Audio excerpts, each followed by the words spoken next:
Boa noite, igreja. A graça e a paz.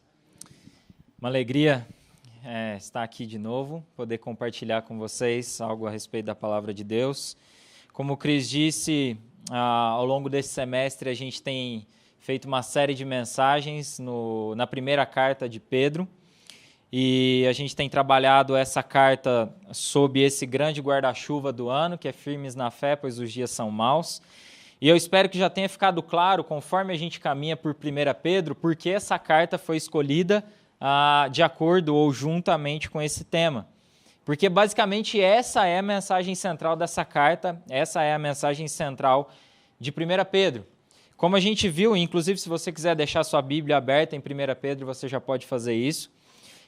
Como a gente viu no versículo 1 do capítulo 1 da carta, Pedro escreveu a sua carta aos eleitos peregrinos dispersos, ou seja, ele envia a sua carta para diversos irmãos que estavam em diversas cidades espalhados, pessoas que Pedro, cria, que haviam crido realmente em Jesus Cristo, que eram discípulas de Jesus, que haviam sido chamadas por Deus soberanamente para a vida eterna, mas que naquele momento passavam por severas lutas, por severas perseguições. Eram o povo de Deus, escolhidos por Ele, mas estavam nesse momento dispersos por causa da perseguição estatal, por causa da perseguição do Império Romano.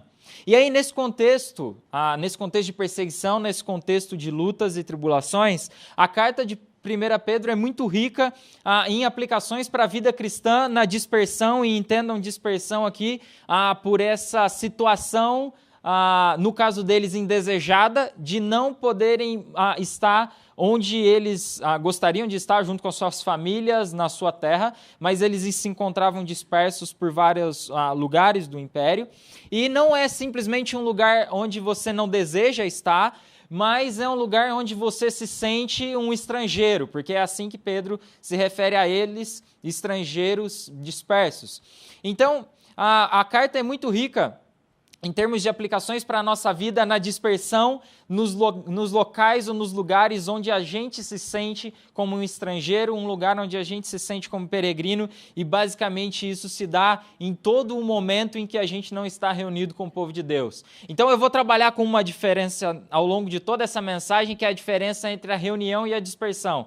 Então, quando eu me referir à reunião, eu estou falando disso aqui, o momento em que a gente está como o povo de Deus reunido para glorificar a Deus, reunidos para ouvir a voz de Deus, reunidos para falar com Deus. E quando eu me referi à dispersão, eu estou dizendo tudo o que não está acontecendo nesse momento em que a gente está aqui em reunião. Então, essa é a forma básica como eu vou me referir a essas duas palavras. Então, Pedro, escrevendo para esses irmãos que estão na dispersão, ele dá a eles vários exemplos muito práticos de como eles deveriam viver o dia a dia. Ele vai falar ao longo dos capítulos 1 a 4, que foram os capítulos que a gente já percorreu até aqui, como nós somos em virtude da obra de Jesus Cristo em nosso favor, como nós devemos nos portar no mundo diante das autoridades e das lideranças instituídas por Deus. Ele vai nos dizer como nós devemos agir no casamento, como nós devemos encarar o sofrimento, especialmente o sofrimento por fazer o bem, e essa basicamente foi a mensagem da semana passada.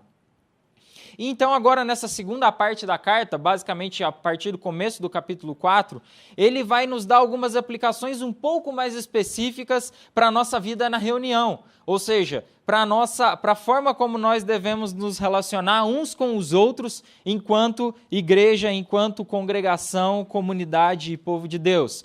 Isso, é claro, é uma divisão didática, porque em todo momento da carta ele vai trabalhar elementos da comunhão e elementos da dispersão, e de uma forma geral, a forma como a gente vive na dispersão, ela tem que ser uma continuidade da forma como a gente vive na reunião, e a nossa vida na reunião tem que ser um reflexo da nossa vida na dispersão. Então, eu estou simplesmente fazendo uma divisão didática na carta entre os capítulos 1 a 3 e depois 4 e 5.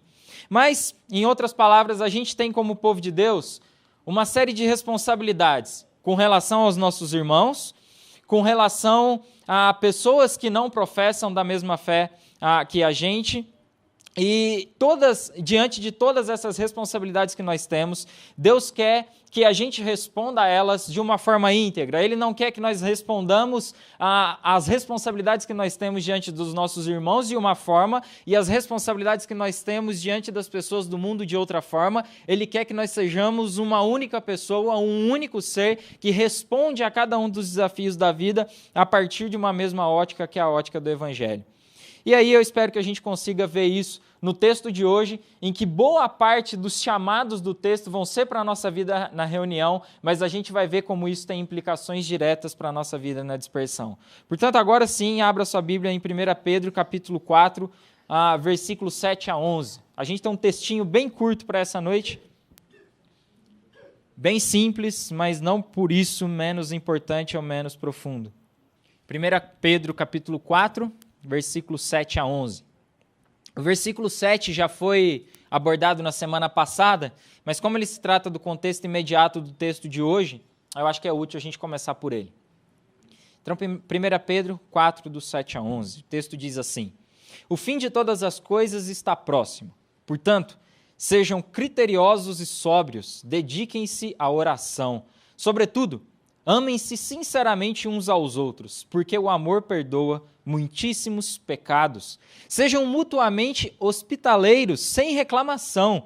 Cada um exerça o dom que recebeu para servir aos outros, administrando fielmente a graça de Deus em suas múltiplas formas.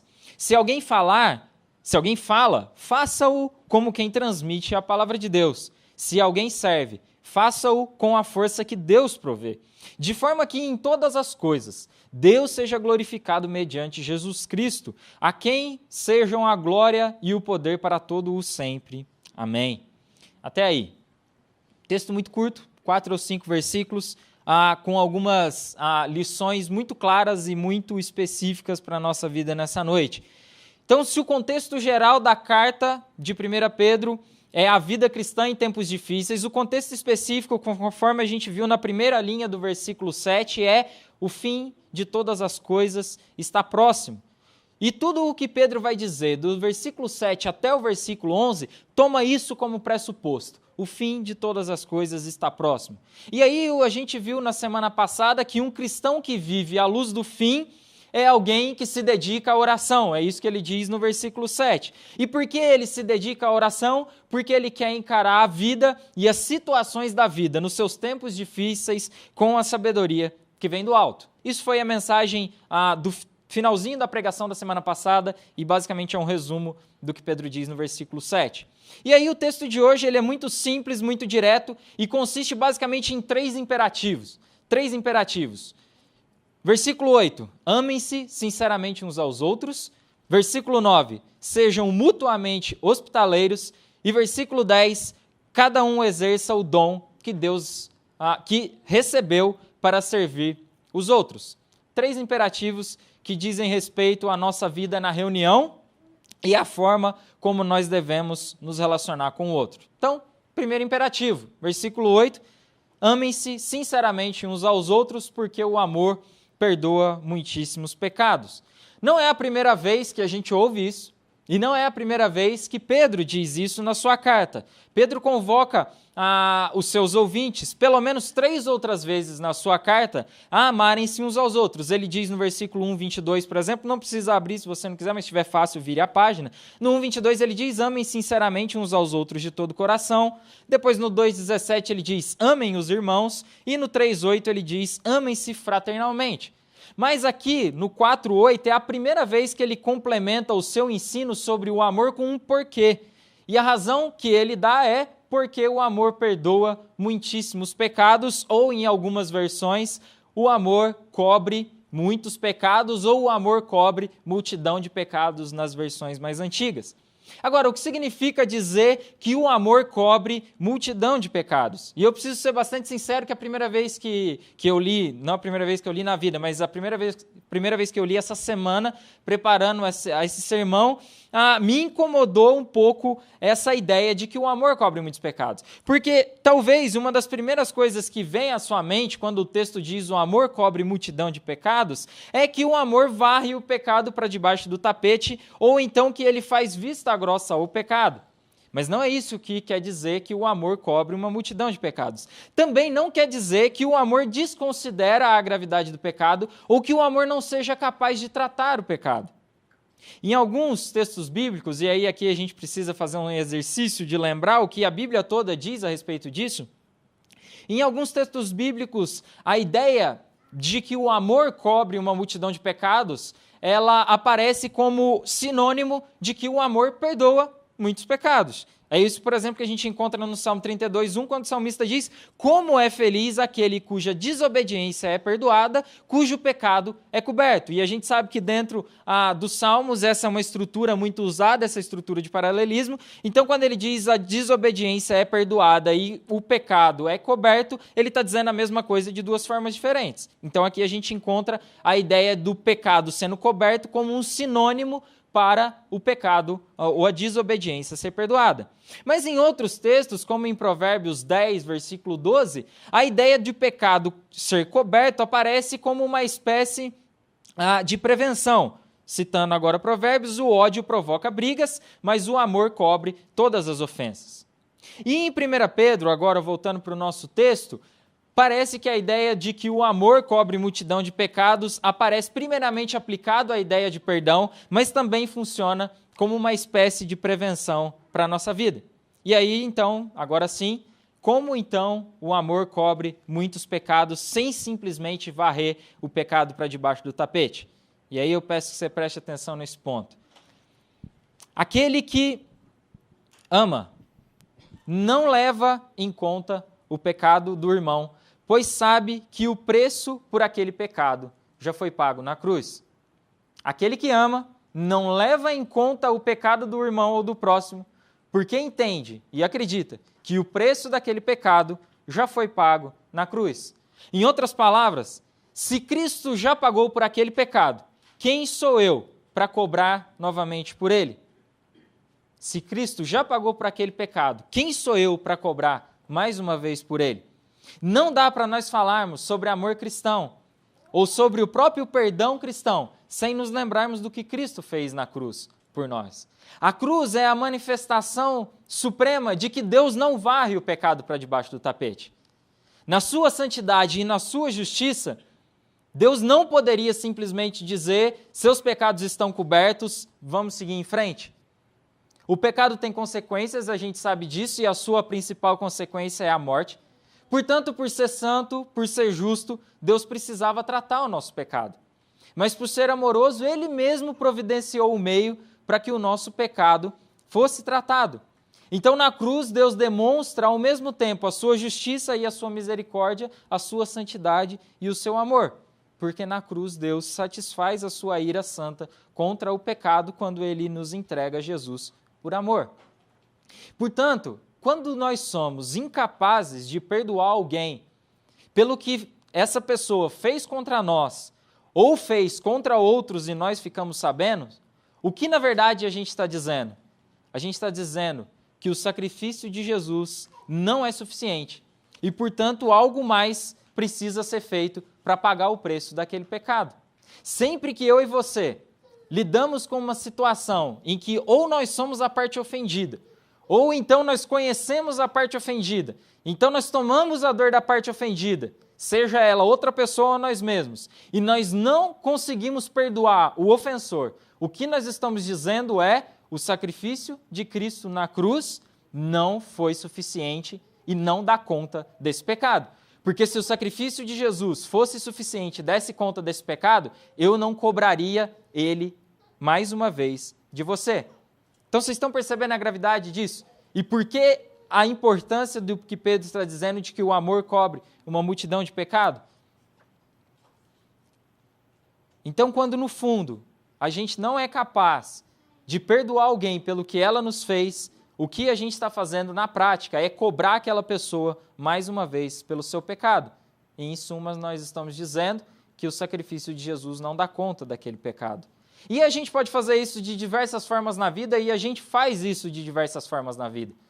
A gente faz isso quando a gente diz: aquela pessoa morreu para mim. A gente faz isso quando a gente diz: é ela lá e eu aqui, e a gente está bem assim. A gente faz isso quando a gente diz: quem é? Nunca ouvi falar. Sempre que a gente age de uma dessas formas, dizendo, a pessoa morreu para mim, eu prefiro esquecer que essa pessoa existe, eu prefiro anular essa pessoa da minha vida, porque só assim a gente vai conseguir seguir em frente. Todas as vezes que a gente age assim, a gente não está cobrindo verdadeiramente uma multidão de pecados com o perdão. No fundo, o que a gente está fazendo nesses casos aí sim, é varrer o pecado para debaixo do tapete. E a gente tem que reconhecer que nisso a gente é muito bom. Porque se tem algo que a gente sabe fazer muito bem, é cobrar as pessoas pelos pecados delas. Agora, segundo Pedro, o amor cobre muitos pecados. E por que agora nós somos capazes de fazer isso?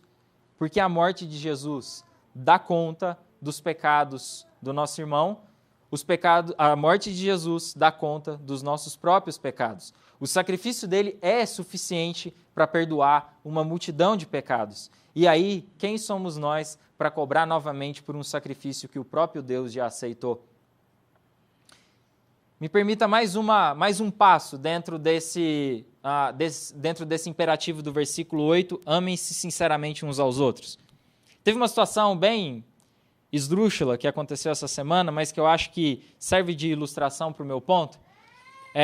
Domingo passado foi a primeira etapa do Enem, quase todos viram isso, ou na prática ou pela televisão. E uma das coisas que mais bombou nas redes sociais ao longo da semana não foi simplesmente o tema da redação, mas foi a hashtag o show dos atrasados. E foi um monte de vídeos sobre as pessoas que, ano após ano, mesmo depois de ouvirem 1 milhão de vezes sobre o horário da prova e sobre o fechamento dos portões, as pessoas insistem em chegar atrasadas. Mas o que é interessante, em alguns casos, é a reunião de pessoas na porta das escolas, esperando o portão fechar, para ver a reação daqueles que vão chegar atrasados. Você pode encontrar vários desses vídeos no Facebook, no YouTube, e passou até em alguns jornais da TV. Eu sei que a situação é esdrúxula e até o uso que eu vou fazer dela é um pouco limitado, mas o ponto que eu gostaria de destacar desse exemplo é como a gente é ágil em nos colocarmos numa posição privilegiada para ver o erro do outro. A gente é muito bom e muito ágil para nos colocarmos numa situação privilegiada para vermos o erro do outro e aí a gente faz uma série de coisas com isso. E uma das coisas é rir da desgraça alheia, que é o que aconteceu nessa situação do Enem. E aí, isso me fez lembrar uma frase que um professor do seminário repetia muito e que eu acho que tem a ver com essa situação e tem tudo a ver com a aplicação que eu quero fazer do ame-se sinceramente uns aos outros. E a frase é: a fragilidade do meu irmão não é parque de diversões para eu me aproveitar, mas é espaço de ministério para eu servir. Fragilidade do meu irmão não pode servir para mim como parque de diversões, mas como espaço de ministério, como espaço de serviço. Ficar no portão esperando o atrasado é usar a fragilidade do outro como parque de diversões. É esse o uso que eu quero fazer. Mas para aquele que ama sinceramente, isso é inadmissível. Aquele que ama sinceramente não se diverte às custas da fragilidade do outro, mas vê na fragilidade do outro um espaço de ministério, um espaço de serviço. E aqui fica um apelo para nós que vivemos em tempos de mídias sociais. A gente precisa ficar duplamente atento, duplamente alerta. Porque, de certa forma, as mídias sociais nos expõem constantemente às fragilidades do nosso irmão e do nosso próximo. E qual é a tentação? É a gente rir diante disso. É a gente nos divertir com a fragilidade do outro. Mas qual é o desafio para aquele que ama sinceramente? É receber aquela fragilidade como uma oportunidade para demonstrar amor, como uma oportunidade para demonstrar serviço. E aí a gente precisa se perguntar quais são as maiores fragilidades das pessoas que estão à nossa volta. A gente não precisa fechar os olhos para a fragilidade daqueles que estão à nossa volta. A gente precisa simplesmente ajustar a nossa reação. Mas ver a fragilidade das pessoas que estão à nossa volta não é por si mesmo um problema. Inclusive, porque a fragilidade do nosso próximo se torna para nós espaço de ministério, quando a gente ama. Então, quais são as fragilidades das pessoas que estão à nossa volta? Quais são as fragilidades dos nossos irmãos aqui da fonte? O que faz os nossos irmãos que aqui estão tropeçar? E a grande pergunta para nós, individualmente, é como a gente tem lidado com isso? Como a gente tem respondido a essas fragilidades? A gente tem respondido com amor ou a gente tem simplesmente se divertido, ainda que em silêncio? Amem-se sinceramente uns aos outros. É o primeiro imperativo do texto e que nos leva a pensar a nossa vida na reunião. E é um imperativo com implicações diretas para a nossa vida na dispersão. Não se esqueçam do que Jesus diz em João capítulo 17, lá no finalzinho da oração sacerdotal dele. Aspas, eu dei a eles a glória que tu me deste, Jesus falando com Deus, para que sejam um, assim como nós somos um. E eu estou neles e tu estás em mim. Que eles experimentem unidade perfeita, para que todo o mundo saiba que tu me enviaste e que os amas tanto quanto me amas.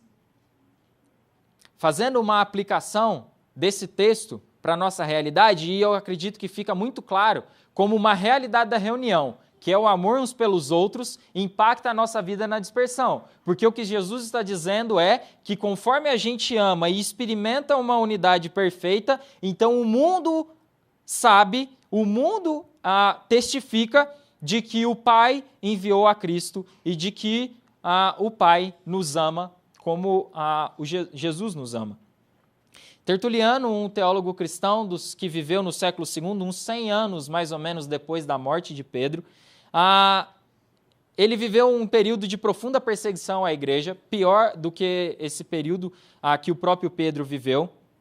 E nesse momento em que ele vive de profunda perseguição do império contra os cristãos, onde muitos deles tinham uma enorme dificuldade de se reunirem, de terem momentos de comunhão público, e muitos deles, inclusive, começam a se reunir em catacumbas, ou em cemitérios, basicamente.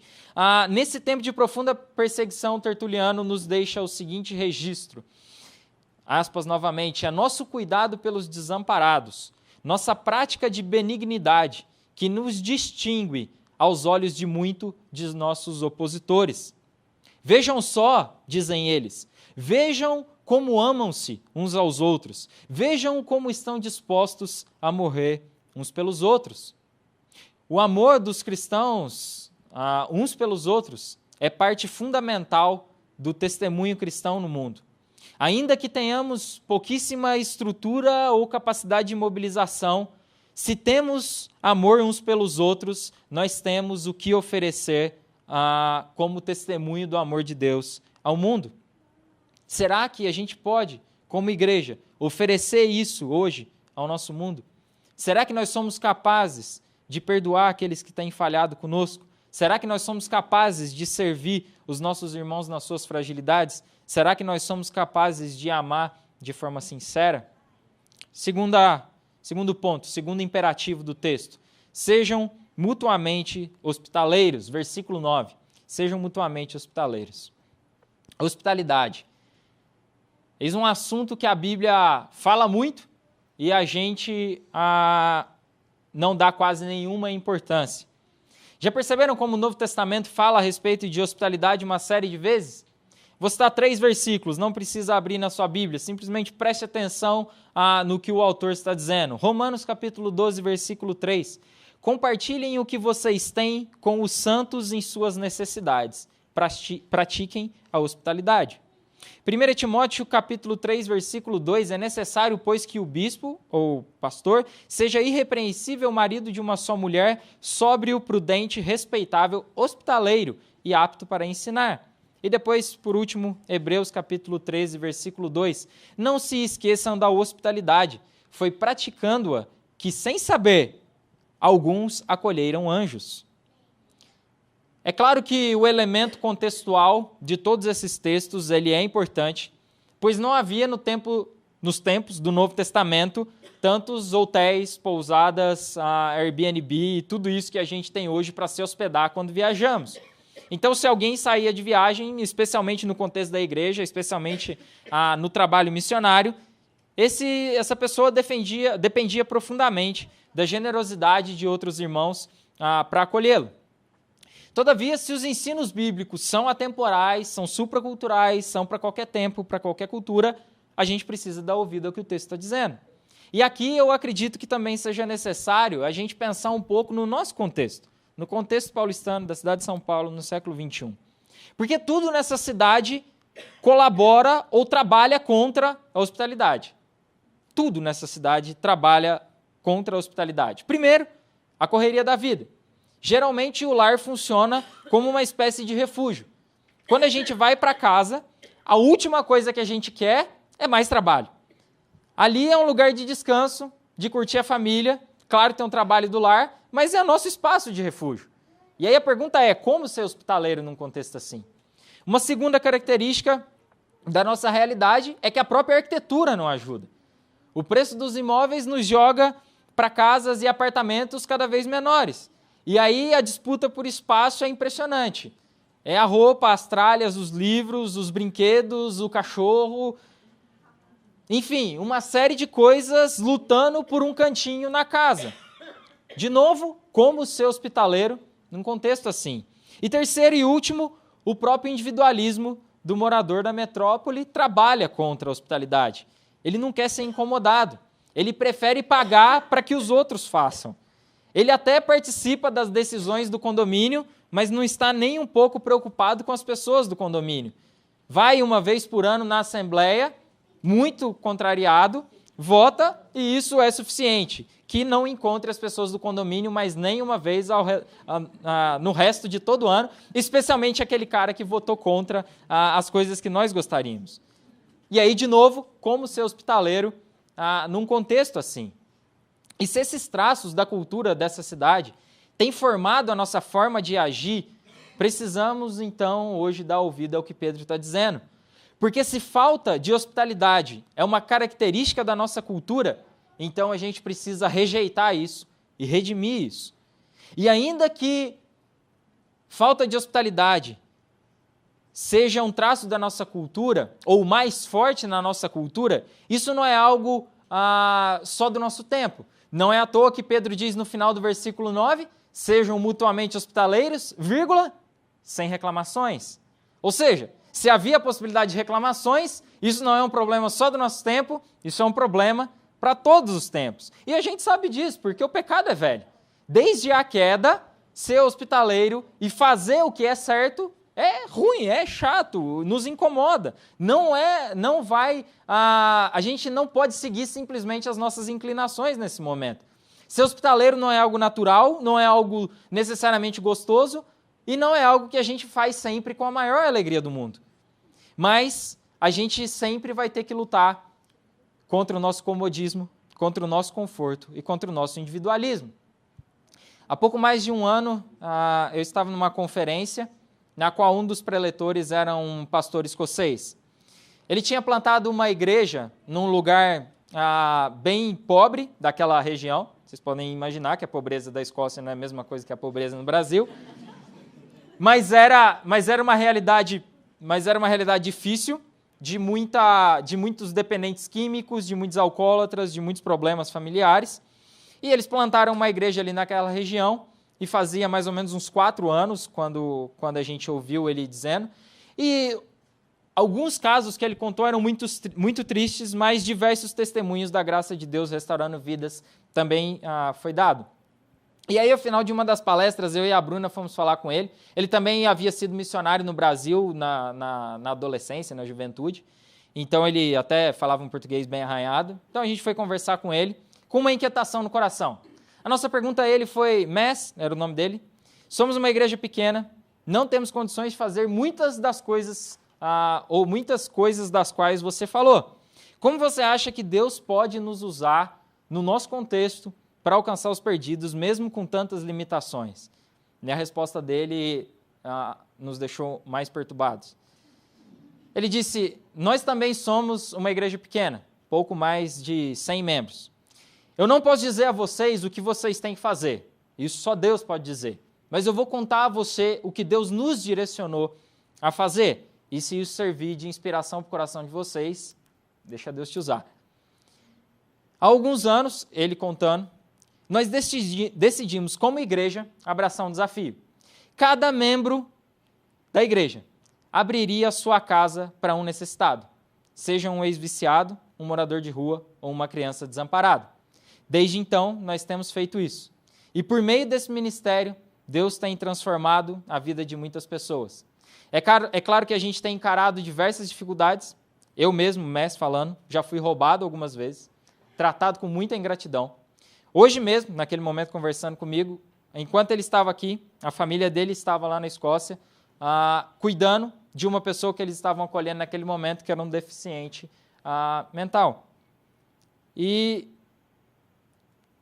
diante desse testemunho, é óbvio que a minha primeira resposta é, com certeza não é isso que Deus quer para nós. Não sei o que Ele quer, mas eu acho que não é isso. Mas por que será que o testemunho dele me chocou? E por que será que o testemunho dele nos choca? Porque nos parece uma realidade um tanto quanto distante e um tanto quanto utópica. Todavia, outra marca da igreja nos 3 primeiros séculos, já que eu citei agora há pouco Tertuliano, é que além do seu amor uns pelos outros, era a sua hospitalidade.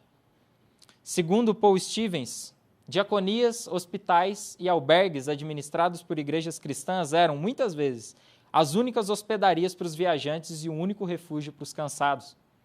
Então, o que eu estou falando a respeito dessa situação que eu citei dessa igreja na Escócia, também era a realidade da igreja do primeiro século, e ainda que as pessoas daquele tempo, dos 3 primeiros séculos, ainda que as pessoas daquele tempo não necessariamente estavam recebendo as pessoas nas suas casas, havia entre eles tal preocupação com o mandamento bíblico para a hospitalidade, que eles abriam hospitais, abriam os albergues, e em muitas cidades era o único lugar que as pessoas podiam se refugiar.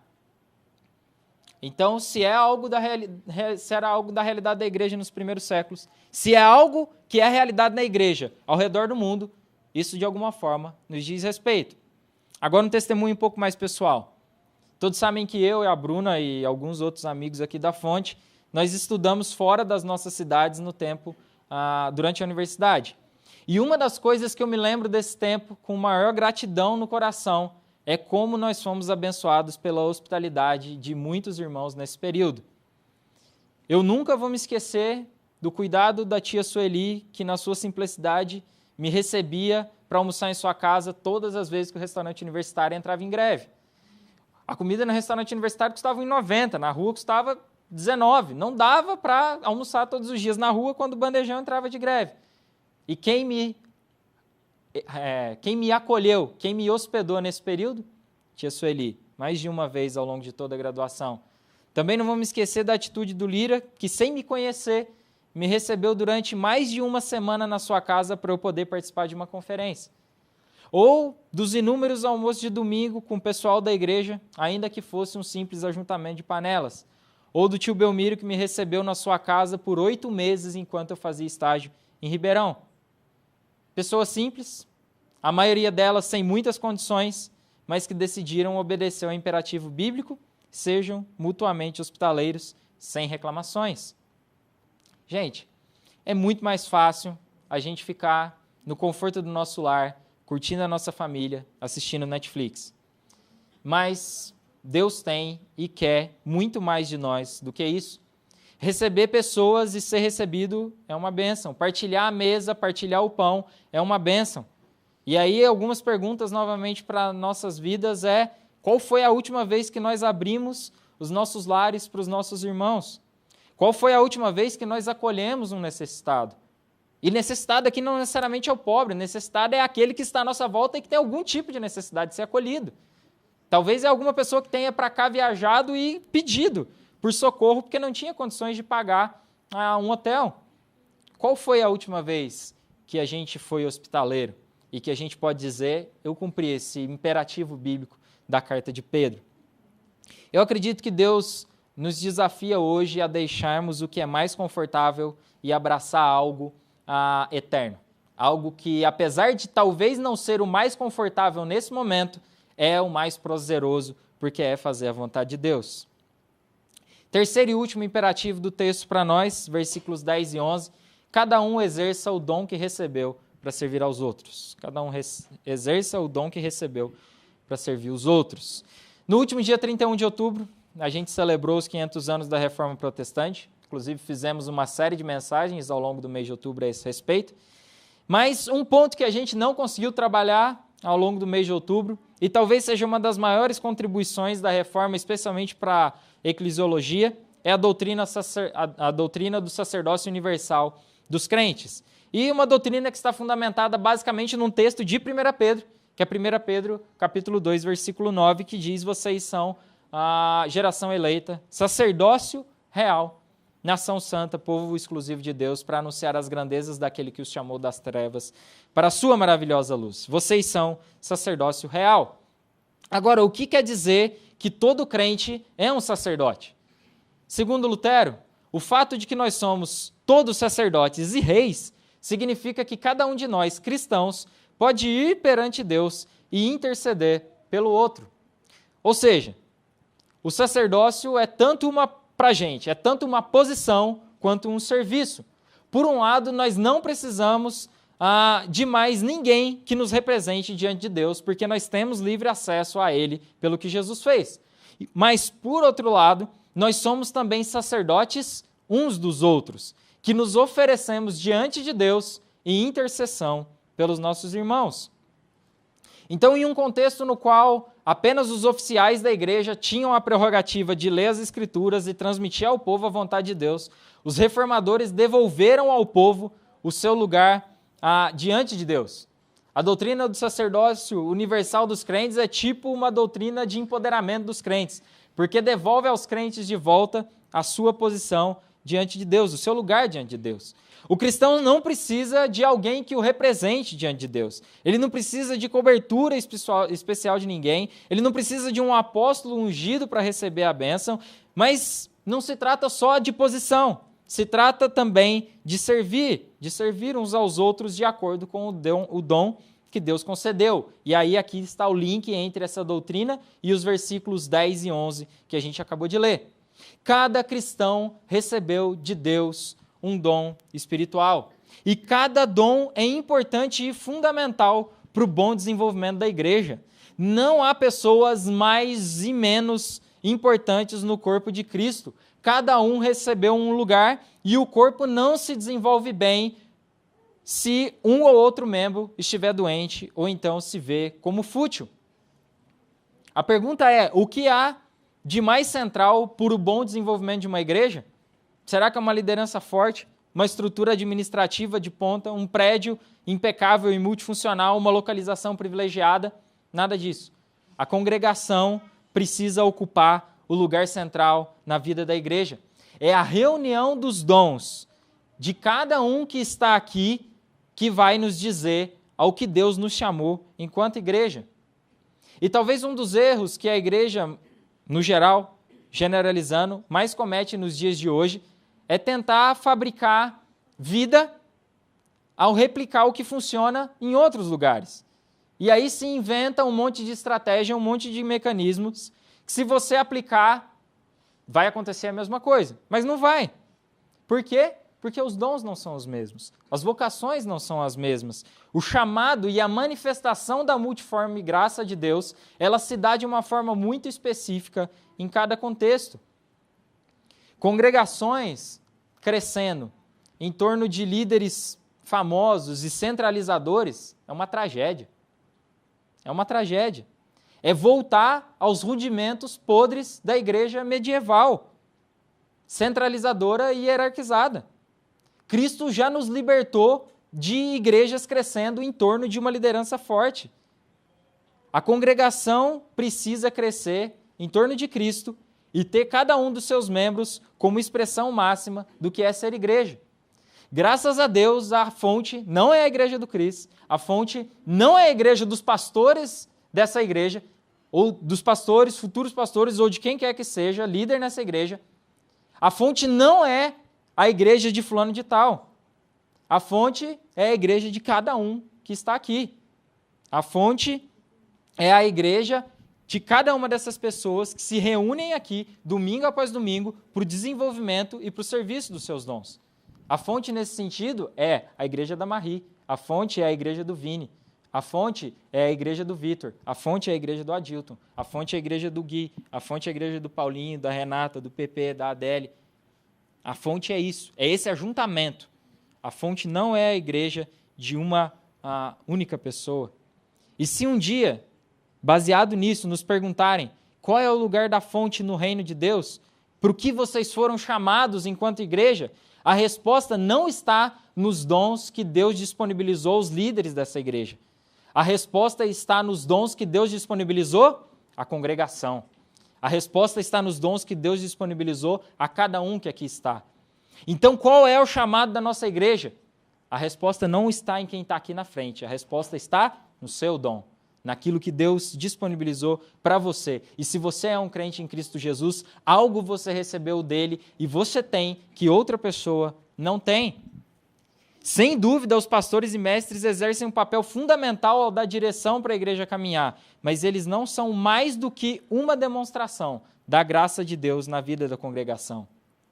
Então, se a gente quiser ver essa igreja avançar, se a gente quiser ver a fonte avançar, e eu espero que esse desejo queime nos nossos corações a cada dia, a gente precisa clamar a Deus para que cada membro dessa igreja assuma o seu lugar no corpo, amando, servindo, hospedando, aconselhando, pregando, fazendo tudo isso uns aos outros.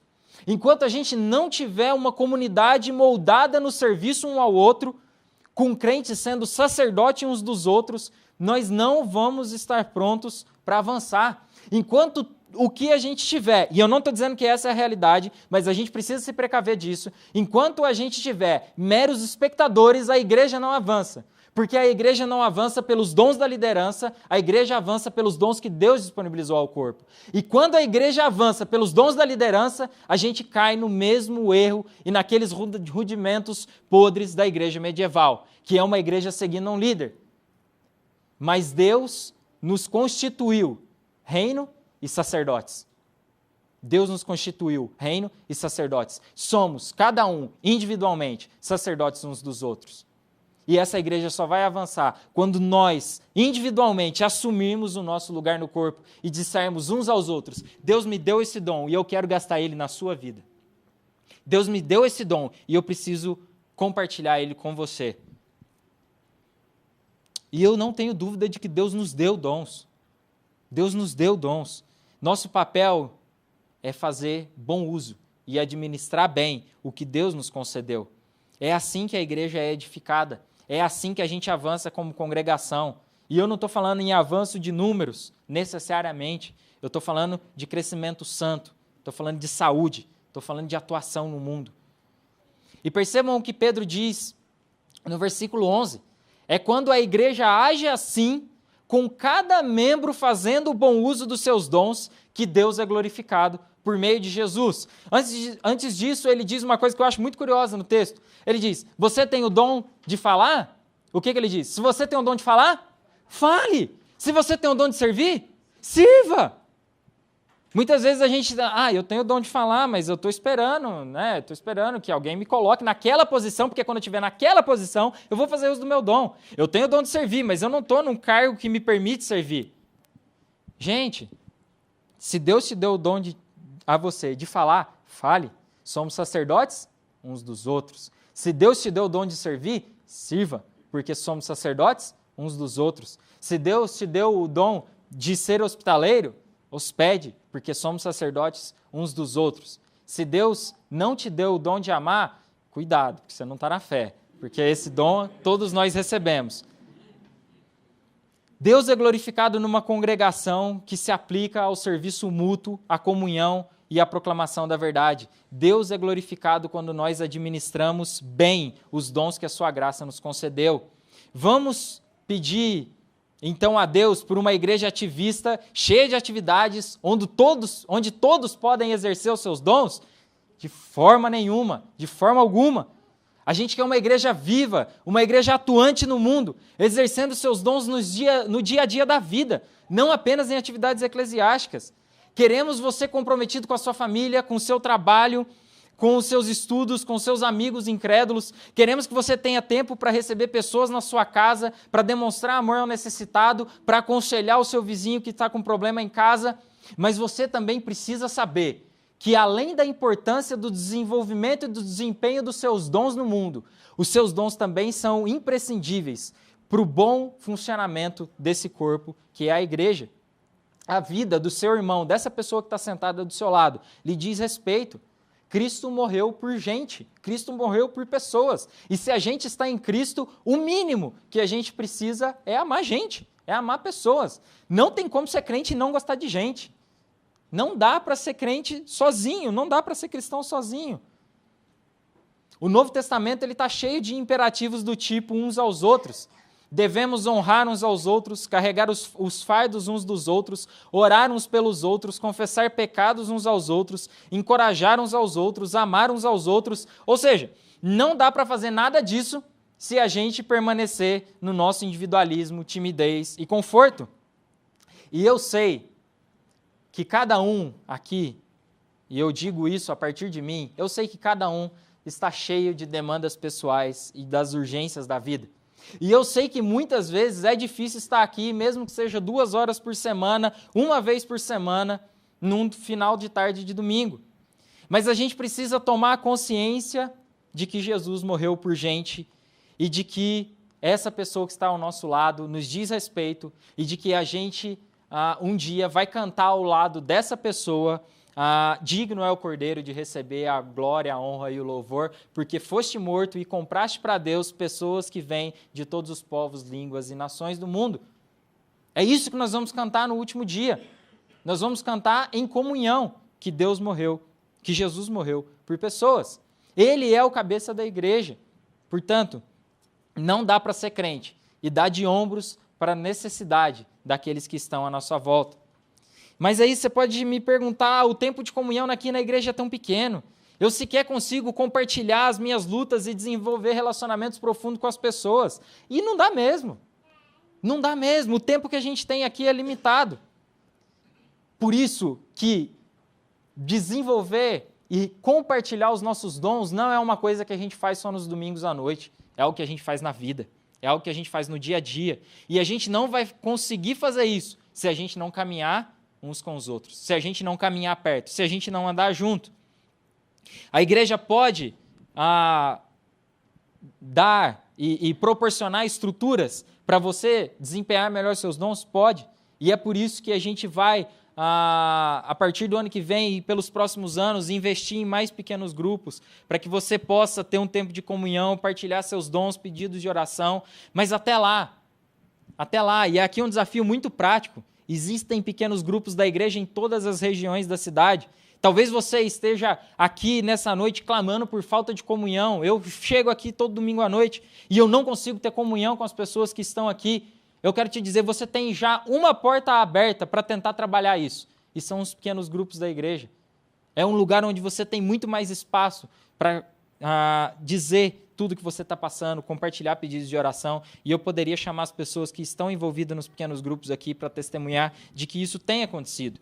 Não vamos desperdiçar essa oportunidade que Deus já nos deu de passarmos tempo junto em comunhão, porque é na reunião que Deus nos prepara para a dispersão, é no ajuntamento que Deus nos prepara para a vida no trabalho, na família e para os desafios do mundo contemporâneo. Mas meu apelo aqui hoje não é para a gente assumir um ministério ou abraçar e participar de um PG. Meu apelo hoje é para a gente abraçar a realidade e a verdade revelada no texto bíblico. O texto hoje nos desafiou de uma forma muito simples a, em primeiro lugar, amarmos sinceramente uns aos outros. A gente deve fazer isso perdoando e ministrando as fragilidades dos nossos irmãos. Esse amor vai testemunhar ao mundo de que Cristo morreu por nós. O texto nos desafiou, em segundo lugar, a sermos hospitaleiros e a recebermos aqueles que têm necessidades. Isso implica em abrirmos mão de tempo de descanso, abrirmos mão de recursos, mas a retribuição vem na bênção que é partilhar a mesa com os nossos irmãos, porque Deus se manifesta na comunhão e no partir do pão. E, por fim, o texto nos desafiou a sermos bons mordomos dos dons que Deus nos deu. Se você é um filho de Deus, você recebeu algum dom e o exercício do seu dom representa saúde para o corpo. Nós somos uma igreja pequena, somos uma pequena parte da grande família de Cristo que se reúne sobre a face da terra, não faz sentido a gente esperar que a liderança da igreja faça tudo. Não faz sentido a gente esperar ter um ministério para então servirmos uns aos outros. A gente quer que a congregação cresça em torno de Jesus, portanto, façamos uso dos dons que Deus nos deu. E se você ainda ouve para isso tudo e diz, eu não consigo crer nessas coisas, eu não consigo crer que é possível amar como o texto está dizendo, eu não consigo crer que é possível ser hospitaleiro como o texto me chama a ser, eu não consigo crer que Deus me deu um dom, eu quero convidar você a orar nesse momento e a pedir a Deus para que gere essas coisas no seu coração. Se você não consegue olhar para o que Cristo fez na cruz e falar, ali ele pagou o preço do pecado, eu não preciso cobrar a mais ninguém, eu não preciso cobrar a mim mesmo por esse pecado, porque quando ele morreu ali, ele já pagou o preço pelos pecados dos meus irmãos e pelos meus próprios pecados. Se você não consegue enxergar essa realidade na sua vida, ore comigo nesse momento e vamos pedir a Deus para que aplique a palavra dele no nosso coração de uma forma que ninguém é capaz de aplicar. Vamos orar. Senhor, nós te damos graças pela tua palavra. Te damos graças por esse texto tão claro, tão simples, mas ao mesmo tempo tão profundo. É um texto que diz coisas que talvez a gente já tenha ouvido 1 milhão de vezes na nossa vida, mas é um texto que fala sobre coisas que muitas vezes a gente não consegue viver na prática. Ó Deus, e nós nos colocamos diante do Senhor nesse momento com muita humildade e com muito senso de dependência. E queremos dizer ao Senhor, ó Deus, que nós queremos amar os nossos irmãos.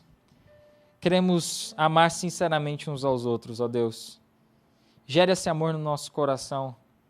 Nós não temos isso em nós mesmos. Não é uma inclinação natural dos nossos corações amarmos e demonstrarmos amor uns pelos outros. Isso é algo que só o Senhor pode gerar em nós. Portanto, ó Deus, nessa noite, gere amor no nosso coração. Que o teu amor tão grandemente manifestado na cruz do Calvário, que o teu amor que se manifestou na entrega do seu Filho Jesus por nós, que o teu amor encha os nossos corações. Que o teu amor nos satisfaça de uma forma que nós olhamos para as pessoas à nossa volta, nas suas fragilidades, e nós não nos divertimos com isso. Nós não tripudiamos sobre a fragilidade dos nossos irmãos, mas nós amamos. Deus nos ajuda a perdoar. Assim como o próprio Jesus ensinou na oração dominical, que a gente consiga perdoar, assim como o Senhor já tem nos perdoado. Por favor, ó Deus, gere isso no nosso coração também. Deus, pedimos que o Senhor nos faça hospitaleiros. A gente reconhece o desafio que é sermos hospitaleiros no contexto que a gente vive. A gente reconhece como é difícil deixar o conforto e o aconchego do nosso lar e abrir as portas para pessoas que muitas vezes vão bagunçar a nossa rotina. Pessoas que muitas vezes vão exigir de nós mais tempo, mais dedicação, mais esforço. Ó Deus, mas é imperativo da sua palavra, e se é imperativo a gente quer obedecer. O Senhor nos chama nessa noite de uma forma muito clara, sejam mutuamente hospitaleiros, que a gente abra as nossas casas para os nossos irmãos e para aqueles que têm necessidade. Nos desafia, ó Deus, nos dê uma direção, nos ajude a entender quem são aquelas pessoas que estão à nossa volta e que precisam ser recebidas. E nos ajude a, pela fé, obedecer ao Senhor. Ó Deus, e também pedimos para que cada um aqui nessa noite faça bom uso dos dons que o Senhor os concedeu e nos concedeu. Ó Deus, cremos que o Senhor nos chamou de uma forma muito especial a ocupar um lugar no seu corpo. O Senhor não chamou apenas algumas pessoas dessa igreja a serem usadas pelo Senhor no desenvolvimento e no desempenho dos seus dons. O Senhor chamou cada pessoa que está aqui nessa noite a ser usada pelo Senhor no exercício dos seus dons. Por isso, ó Deus, se tem alguém aqui ainda que não entendeu qual foi o lugar que o Senhor a colocou no corpo, que o Senhor a possa mostrar, que o Senhor a possa despertar, que o Senhor possa fazer isso nos próximos dias, semanas, meses, que o Senhor possa nos mostrar qual é o nosso lugar no corpo, onde o Senhor nos quer, quem são as pessoas que o Senhor deseja que sirvamos, quem são as pessoas que o Senhor deseja que amemos, quem são as pessoas que o Senhor deseja que nos coloquemos e nos ofereçamos a Deus para fazer aquilo que aquela pessoa está precisando. Quem são os necessitados à nossa volta e como os nossos dons podem responder a isso, ó Deus. Sabemos que há diversas pessoas aqui nessa noite que podem estar incomodadas e sentindo a falta de comunhão, falta de ter mais tempo uns com os outros. Ó Deus, e pedimos que o Senhor trate esses corações nessa noite. Pedimos que o Senhor use os dons de cada um que aqui está para ministrar aos corações uns dos outros. Uma pessoa jamais será capaz de fazer isso, 2 pessoas jamais serão capazes de fazer isso. Precisamos de toda essa igreja, toda essa comunidade envolvida nisso, em servir uns aos outros, em aplicar os dons que o Senhor disponibilizou uns nas vidas dos outros. Portanto, ó Deus, que o Seu Espírito gere isso em nós, que o Seu Espírito que já nos concedeu dons, vocações, talentos, que o Seu Espírito nos ajude a aplicar isso na vida da igreja, a aplicar isso na nossa vida no mundo, de uma forma que nós possamos, como congregação, glorificar o Senhor no uso que fazemos dos dons que o Senhor nos deu. Que como congregação, que como Teu povo, nós possamos glorificar o Senhor no serviço uns aos outros. Ó Deus, que o Senhor nos ensine a servirmos uns aos outros, que o Senhor nos ensine a acolhermos uns aos outros, que o Senhor nos ensine a exortarmos uns aos outros, que o Senhor nos ensine a encorajarmos uns aos outros, que o Senhor nos ensine a perdoar, que o Senhor nos ensine a caminhar a segunda milha. Ó Deus, nos ensina de uma forma que ninguém é capaz de ensinar e trabalha e falha aos nossos corações de uma forma que ninguém é capaz de falar. Dependemos totalmente do Senhor, ó Deus, e pedimos mais uma vez para que o Teu Espírito aplique nos nossos corações as verdades da Sua palavra, de forma que o amor, a hospitalidade e o exercício dos dons seja uma realidade na vida dessa igreja. Esse é o nosso pedido, como igreja, como povo, no nome do Seu Filho Jesus. Amém.